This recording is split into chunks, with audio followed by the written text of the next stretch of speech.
আসেন এই Brazilian superstar. শুধু তাই নয়, দলের রেলিগেশন এড়াতে শেষ 3 ম্যাচে চোট নিয়েই মাঠে নামেন এই ফরওয়ার্ড। নতুন ব্লেন্ডে আরো রিচ অ্যারোমায় সেলন ফ্যামিলি ব্লেন্ড টে।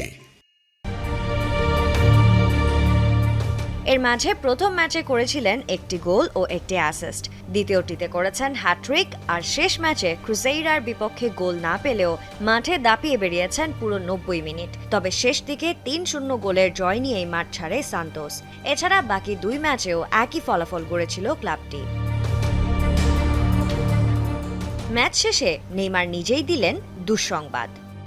ক্লাবকে সর্বোচ্চ সহযোগিতা করতে এসেছিলাম আমি। আমার জন্য গত কয়েক সপ্তাহ ছিল কঠিন। যারা আমাকে উদ্বুদ্ধ রেখেছে তাদের ধন্যবাদ জানাই।